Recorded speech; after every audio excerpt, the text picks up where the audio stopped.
ఓం శ్రీ మహాగణాధిపతయే నమః. శ్రీమాత్రే నమః. శ్రీవల్లి భక్తి ప్రేక్షకులందరూ కూడాను నా నమస్సుమాంజలి.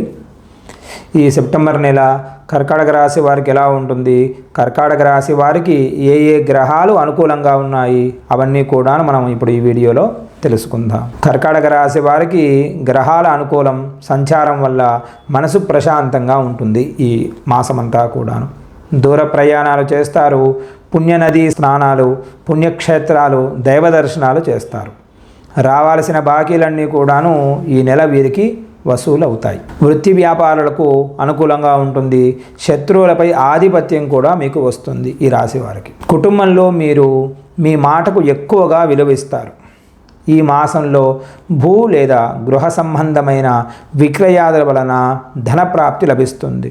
సువర్ణ సంబంధమైన పెట్టుబడులు లాభాలను ఏర్పరుస్తాయి. మీరు బంగారం కొనాలనుకుంటే ఈ నెలలో మీరు పెట్టుబడులు చేస్తే మాత్రం ఉన్నత స్థితిని చేరుకోగలుగుతారు. కుటుంబ జీవనంలో సంతోషకరమైన వాతావరణం ఉంటుంది. ధన ఆదాయాలు బాగుంటాయి. సమాజంలో మీ హోదా మరియు గౌరవం కూడా పెరుగుతుంది.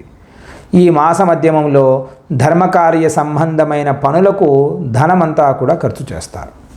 ఇష్టదైవ సందర్శన భాగ్యం లభిస్తుంది. మీ కులదేవత అనుగ్రహం కూడా మీకు కలుగుతుంది. మిత్రుల సహకారంతో ఏ పని చేపట్టినా కానీ ఆ పనులన్నీ కూడా పూర్తి చేయగలుగుతారు. నూతన పెట్టుబడులు పెట్టుటకు ఈ మాసం మంచి సమయం అనే చెప్పాలి. ఏదైనా ఇన్వెస్ట్మెంట్స్ చేయాలి అనుకుంటే ఈ నెల మీకు బ్రహ్మాండంగానే ఉంటుంది. ఎలాంటి ఆలోచన అవసరం లేదు. ఇన్వెస్ట్మెంట్స్ తీసేసుకోవచ్చు. ఇన్వెస్ట్మెంట్ మీరు పెట్టవచ్చు, లేదా ఎవరైనా పెడతానంటే కూడా మీరు తీసుకోవడానికి ఈ మాసం మీకు బాగుంటుంది. వివాహం కాని వారికి కూడా ఈ మాసంలో వివాహ సంబంధమైన ఫలితాలు కూడా వీరికి ఆనందాన్ని కలిగిస్తాయి. అంటే వివాహం కుదరడం కానీ, ఎంగేజ్మెంట్స్ చేసుకోవడం కానీ అవన్నీ కూడా జరుగుతాయి. మీ కెరీర్ పరంగా ఈ నెల సానుకూలంగానే ఉంటుంది. ఎందుకంటే ఈ నెలలో 10వ ఇంటికి అధిపతి అయిన కుజుడు 12వ ఇంట్లో ఉంటాడు. దీనివలన మీరు మీ పనిలో విజయాలను సాధిస్తారు. 100కు 100% ఫలితాలను లభిస్తాయి ఈ రాశి వారికి. ఫలితంగా ఏ పని చేసినా కానీ మీ స్థితి మెరుగుపడుతూనే ఉంటుంది. డెవలప్మెంట్ పరంగా మీ ఆలోచన బాగుంటుంది. కాబట్టి ఇంకా మీరు త్వరితగతిన మీకు గ్రహ అనుగ్రహాలన్నీ కూడా బాగున్నాయి. కాకపోతే పై అధికారులతోటి ఉద్యోగస్తులకు కాస్త జాగ్రత్తగా ఉండాలి. ఉద్యోగులకు ప్రెషర్ ఎక్కువగా ఉంటుంది ఈ నెలంతా కూడాను. కాబట్టి ఉద్యోగస్తులు ఎక్కడ పని చేయాలి, మీ బాస్తో ఎక్కడ ఏమనిపించుకోకుండా ఆయన చెప్పిన విధంగా అడుగులకు మడుగులు నొక్కడం అంటాం కదా. కాబట్టి ఆయన చెప్పిన విధంగా మీరు ముందుకు వెళితే మాత్రం మీ బాస్ తోటి మీకు ఎలాంటి ఇబ్బందులు రావు, విభేదాలు రావు.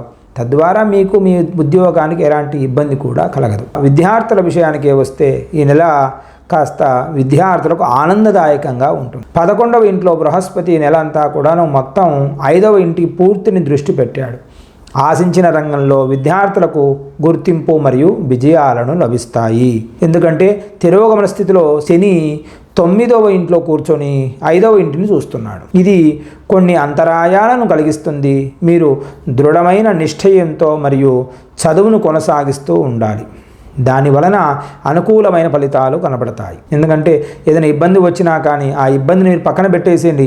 విద్యను సంపూర్ణంగా అభ్యసించండి. విద్య ఉంటే లక్ష్మీ అనుగ్రహం ఉంటుంది. విద్యను పక్కన పెట్టి మిగతా ఎన్ని పట్టుకున్నా కానీ అవి వృధా అయిపోతాయి. విద్యార్థులు కాస్త జాగ్రత్తగా ఉండాలి. ఆలోచించండి.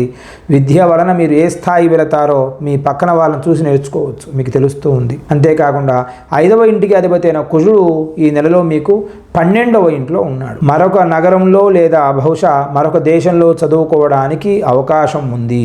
విద్యార్థులు విదేశాలు వెళ్ళాలి అనుకున్న వారికి ఇది చక్కని అవకాశం అనే చెప్పాలి. విద్యార్థులు ఏదైనా ఎవరైనా ఫారెన్ వెళ్ళాలనుకోండి, ప్రయత్నాలు చేయండి. ప్రయత్నాలు ముమ్మరాలు చేస్తే ఖచ్చితంగా సక్సెస్ అవుతారు. విద్యార్థులు ఆలోచించి తగిన ర్యాంకులు తెచ్చుకొని మీరు ఫారెన్ వెళ్ళిపోవడానికి అవకాశాలు శుభ్రంగా కనబడుతున్నాయి. అంతేకాకుండా ఈ మాసమంతా కూడాను కుటుంబంలో మిశ్రమ ఫలితాలను ఇస్తుంది.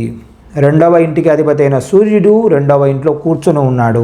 ఇది అనుకూలమైన స్థానం. ఇది కుటుంబ కీర్తిని, పెద్దల గౌరవాన్ని బలపరుస్తుంది. కుటుంబంలో మిమ్మల్ని అందరూ ఎక్కువగా సపోర్ట్ చేసే విధంగా ఉంటారు. మీరు వాళ్ళని సపోర్ట్ చేస్తారు, వాళ్ళ సపోర్ట్ మీకు ఉంటుంది. కాబట్టి కుటుంబం అంతా కూడాను ఆనందముగా ఉంటుంది. సన్నిహితులతో ఎక్కువగా మీరు కాలం గడుపుతారు ఈ మాసం అంతా కూడా. కానీ శని తిరోగమన స్థితిలో 9వ ఇంట్లో కూర్చొని సూర్యుడిని చూస్తూ ఉన్నాడు. ఇది పరస్పర ఉద్రేకతను కలిగిస్తుంది. కాబట్టి జాగ్రత్తగా ఉండండి. తోబుట్టువుల నుండి సహాయ సహకారాలు అందుతాయి.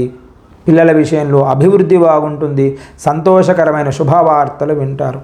మీకు శని కాస్త ఇబ్బందిగా ఉంది కాబట్టి గొడవలు జరిగే అవకాశం కూడా కనపడుతూ ఉంది. కాబట్టి శని వలన ఇబ్బంది లేకుండా ఎక్కడైనా అవసరమైతే ఏదైనా గొడవ పడవలసి వస్తే ఏం మాట్లాడకుండా మీరు అక్కడ నుండి ఆ ప్రదేశం నుండి వెళ్ళిపోతే మాత్రం ఎలాంటి ఇబ్బంది కలగదు. అదేవిధంగా మీ ఆర్థిక పరిస్థితిని పరిశీలిస్తే ఈ నెల లాభదాయకంగా ఉంటుంది.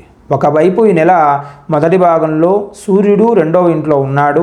అయితే ఈ నెల మొత్తం అంతా కూడాను బృహస్పతి 11వ ఇంట్లో ఉంటాడు.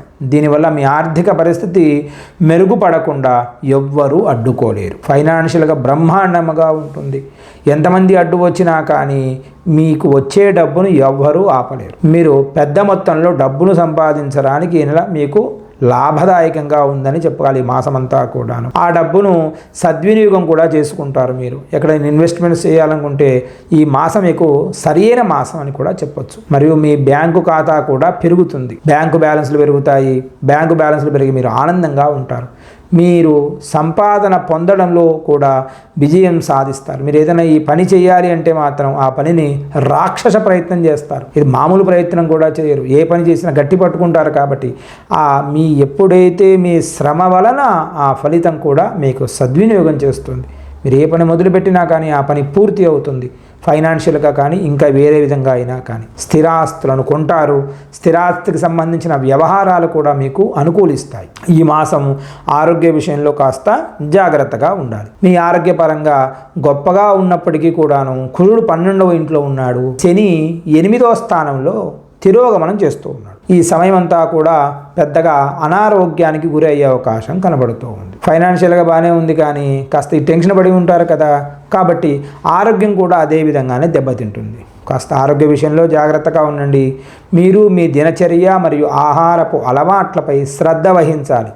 సమయానికి తినాలి, సమయానికి పడుకోవాలి, సమయానికి వ్యాయామం అలాంటివన్నీ కూడా చేస్తే ఎలాంటి ఇబ్బందులు కలగవు. మీరు కష్టాలు నివారించవచ్చును కూడా. ఏదైనా ప్రాబ్లమ్స్ వస్తే వెంటనే ఆలోచించి డిసిషన్ తీసుకోవచ్చు. మరియు మీ ఆరోగ్యాన్ని కాపాడుకోవచ్చు.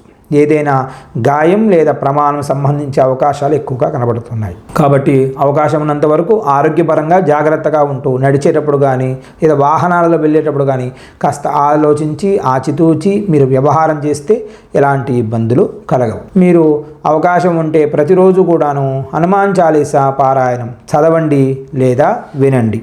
వీలైతే శనివారం రోజున శనేశ్వర భగవానుడికి తైలాభిషేకం చేయించి అర్చన చేయించి స్వామివారికి 21 మార్లు ప్రదక్షిణ చేయండి. స్వామికి నామస్మరణం చేస్తూ ఓం శం శనేశ్వరాయ నమః అను నామము చెబుతూ స్వామికి ప్రదక్షిణం చేయండి. తద్వారా ఏదైనా శనికి సంబంధించిన బాధలు ఉంటే అవి కూడా తొలగిపోతాయి. ఇప్పుడు మేము చెప్పినదంతా కూడాను ఈ రాశి ఫలాలు గోచార రీత్యా అన్ని నక్షత్రాల వారికి వర్తిస్తాయి. కానీ పుట్టిన తేదీ ప్రకారంగా మీకు జాతక చక్ర ప్రకారం ఏవైనా దోషాలు ఉన్నాయో లేదో అవి కూడా మీరు తెలుసుకోవాలి అనుకునేవారు స్క్రీన్ మీద ఉన్న నంబర్ని సంప్రదించగలరు. వాటి పరిహారాలు కూడా మీరు చేసుకొని దేవతా అనుగ్రహం సంపూర్ణంగా పొంది అందరూ కూడా ఆనందంగా ఉండగలరు. మంగళం మహత్తు. స్వస్తి.